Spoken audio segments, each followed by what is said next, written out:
What bothered you most about yesterday's 27-25 loss to the Minnesota Vikings? I guess, Jen, it's the same old story, right? Like, I mean, this team is good, not great. And I mean, I don't know if we have to just accept that. But that's the reality right now is that, they're a good team and it doesn't look like they're a great team. Rob, will Jair play another game in a Packer uniform? My guess is no, Chewy. And I don't know, like something's going on, right? Like we've all tried to find out. I think we have a lot of good reporters on the beat, and nobody's got anything. So maybe there is nothing going on. Maybe he's just hurt, but it sure seems like there's something more than just he's hurt and can't play. But um, beyond that, I don't know. I don't think there's any way he plays this year, and there's no way they bring him back, right? I mean, he's supposed to make I don't know, I think 16 or 17 million next year. He's got 2 years left on that 4-year, $84 million extension. You can't pay. I mean, really, to be honest with you, you can't have a minimum salary guy that you don't know if he is going to play from week to week, and you certainly can't have one that's making that kind of money. Is this receiving core good enough? You know what? I actually, Gabe, thought about that last night as I was leaving the stadium, and this is this is sort of the problem when you don't have a true number one, right? Like, I mean, in a game like this where you absolutely, have to get something going early and you have a guy that you can get the ball to. I get the fact that they've got a lot of talented receivers, and certainly not having Christian Watson, is a huge difference. I mean, look at the way the Vikings played last night. I mean, they basically, sat back in coverage. I mean, they blitzed too, but they did not blitz as much as they had been. I think they were about 10% less than their usual blitz rate. I think their usual blitz rate's like 20 or 38%. I think they were somewhere in the high 20s, mid 20s. So even though they blitz a lot, they didn't blitz as much as they usually do. So, I mean, they're never going to draft a receiver in the first round, right? Like, let's get past that. But I don't know. I'm not sure that they have a true number one, even with Christian Watson. Okay, so let's just one step further that thing. I watch everything that Tucker Kraft does. He's obviously tough to tackle. He gets, it seems, pretty decent completions. He's a threat in the red zone. Why aren't they using him more in the offense? According to yesterday's box score, I believe he had 3 targets, 2 receptions, and his average in the game yesterday, 26.5. Why don't they focus on him? Why does Matt LaFleur not call more plays for Tucker Kraft? Well, and that's a great point, Jen. I mean, and here's the thing, like, every play isn't just for one guy, right? Like, I mean, there's, Chewy can tell us this more, but there's option 1, option 2, option 3, and so on within every play. Now, are they calling enough plays where Tucker Kraft is the one, or are they not? Is Jordan Love not going to Tucker Kraft enough when he is the number one, right? Like, if that makes sense. My suspicion is there aren't enough plays where Tucker Kraft is the number 1 or 2 option. That speaks to your point, Jen, about getting him more involved. So, that's my thinking on this. Without knowing exactly who's the one on every play, it's hard to say. The weird thing is, Rob, when it comes to him, it's like he doesn't have a bread and butter play.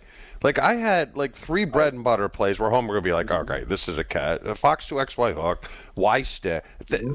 It seems like he's not catching the same balls. Yeah. They're not playing to his skill set and running routes, what he's really good at doing. It's all like, okay, I showed this last week, so now I have to draw up a new play. Instead of if he runs the corner route real good, just go to him and throw it up. Dude will catch it. That's what's point. Surprising to me. Yeah, that is a great point because, Romeo Doubs runs the slant and the stick route really well. Christian Watson obviously is a go route. Jaden Reed's really good on crossers.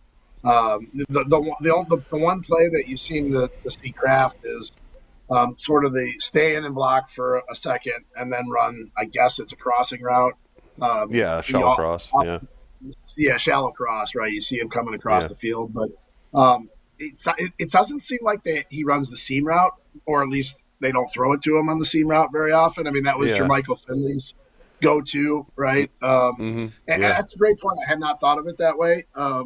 And I think that goes back to speaking to, sort of Gabe's point about not having a number one, not having, a signature play is also similar to maybe not having a number one.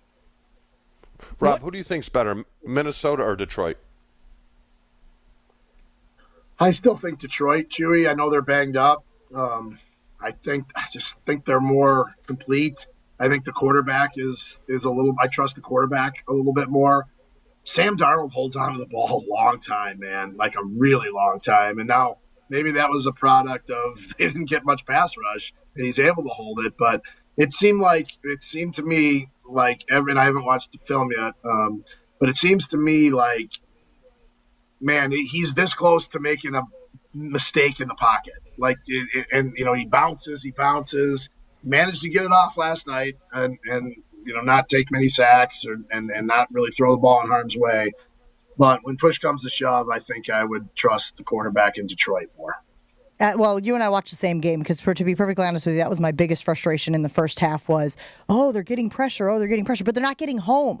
And to your point, Sam Darnold came in with one of the longest, again, I know that it's milliseconds, right? Yeah. But he was like 3.7, it was high at the beginning of the season. It has gone down as the season has gone on. He is getting rid of the ball faster, but it's still over 3 seconds that he is holding onto the ball. And I was getting frustrated play by play, drive by drive, that they weren't getting, they weren't mucking up that pocket enough.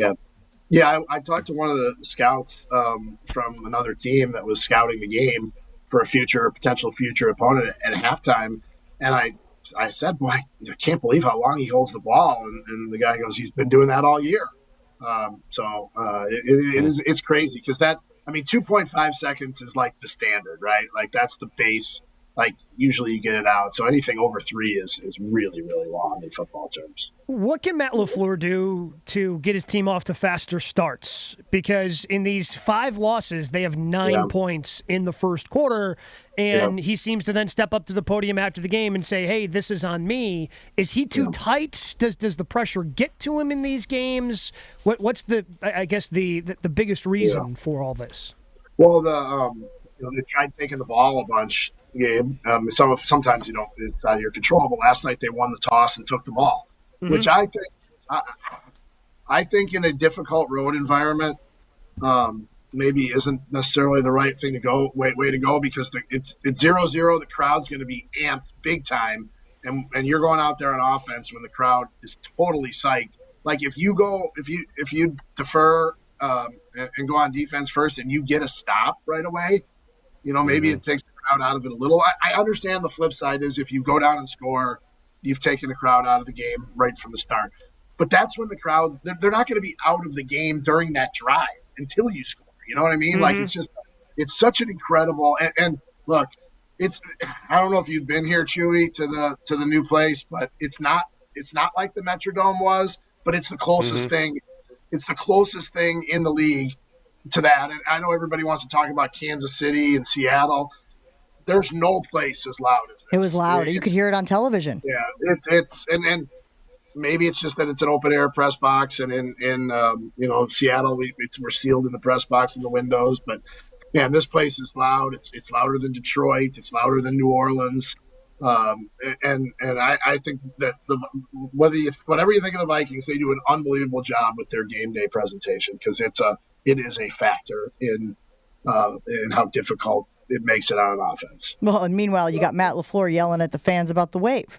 Right? That was the other thing. Okay, so just throwing that out there. Rob, before we let you go, we did put it on the Jen, Gabe, and 𝘬𝘼 Twitter poll this morning. What is your Seinfeld scale of concern? Yada, yada, yada. You look a little stressed. I'm freaking out about the Packers' ability to go to Philadelphia and beat the Eagles. Gabe and I, during the break, were going position by position. Quarterback.